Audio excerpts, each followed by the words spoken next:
ఇప్పుడు దేశవ్యాప్తంగా పార్లమెంట్ ఎన్నికలు వస్తున్నాయి సార్. మన భారతదేశానికి రాబోయే ప్రధానమంత్రి ఎవరైతే బాగుంటారు? మన భారతదేశం ఒకప్పుడు నాడు ఏ రకంగా ఉండే, నేడు ఏ రకంగా ఉన్నది, ఆర్థిక పరమైనటువంటిది కానీ, ఇది విదేశీ వ్యవహారాల విషయంలో పట కానీ, ప్రపంచ దేశాల్లో బట్టినే ఒక భారతదేశం గుర్తింపు పొందింది. ఇవాళ భారతదేశంలో తీసుకునేది ఉంటే బేసిక్ ఇవాళ మౌలిక వసతులు కానీ, ఇవాళ రైతాంగం విషయంలో పట కానీ, మిగతా పారిశ్రామికంగా కానీ, నిరుద్యోగ విషయంలో పట కానీ, అన్ని రంగాల్లో పట మన భారతదేశం దినదినాభివృద్ధి జరుగుతుందంటే అది మన ప్రధానమంత్రి మోదీ గారితోనే అది జరుగుతుంది.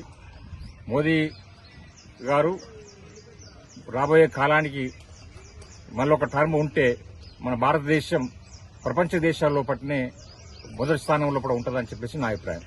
సో ఇక్కడ బీజేపీ పార్టీ అనేది కేవలం ఒక హిందుత్వాన్ని మాత్రమే తీసుకొని ముందుకు వెళ్తుంది. అది ఒక్కటే ఉందా? ఒక రామజన్మ భూమి ఉందా? హిందూ అంటే వాళ్ళకు సంబంధించిన వాళ్ళే ఉన్నారా? భారతదేశంలో ఎంతో మంది ఉంటారు. మరి ఎన్నో సమస్యలు ఉంటాయి.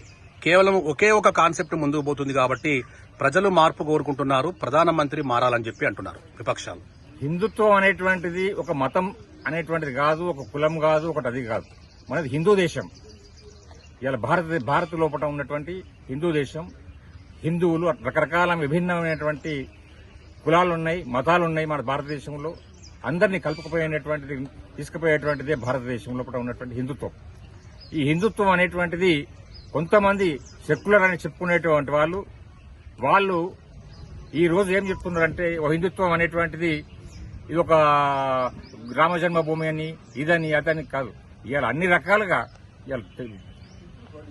అన్ని రకాలుగా టెంపుల్సే కానివ్వండి, లేకుంటే రామ జన్మభూమి ఒకటే కాదు. ఇవాళ ఎన్నో మౌలికమైనటువంటి వసతులు, పారిశ్రామికంగా మన అభివృద్ధి చెందింది. రైతాంగ విషయం లోపల ఎన్నో ప్రాజెక్టులు తీసుకొచ్చింది.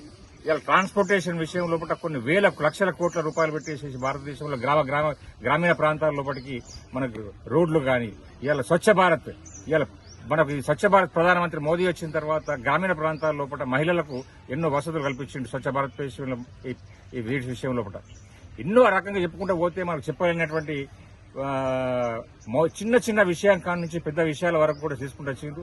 అభివృద్ధిని పక్కకు పెట్టేసేసి వీళ్ళు రాజకీయ లబ్ధి కొరకే ఇవాళ సెక్యులర్ అని, ఇదని, హిందుత్వం అని, యాదని చెప్పేసేసి చెప్పుకుంటూ అవగాహన లేనటువంటి ఒక పబ్లిక్ లోపల రాంగ్ మెసేజ్ పంపిస్తూ అది చేసుకుంటారు తప్పితే రాబోయే కాలానికి కాబోయే ప్రధానమంత్రి మనకు మోదీ గారే ఉంటారు, మోదీ గారే వస్తారు.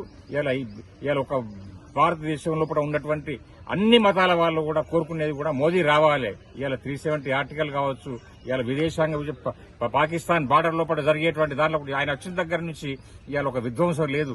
ఒక దానికి జవాబు ఇస్తా ఉన్నారు, దానికి అన్ని రకాలుగా చేస్తా ఉన్నారు. అటువంటి విషయం లోపల రాబోయే కాలానికి ఎన్ని సెక్యులర్ వాదులు గాని, ఎంతమంది పార్టీలు గాని ఏది చేసినా కూడా రాబోయే కాలానికి కాబోయే ప్రధానమంత్రి మనకు మోదీ గారే వస్తారు, మోదీ గారే ఉండాలని చెప్పేసి అందరూ కోరుకుంటా ఉన్నారు.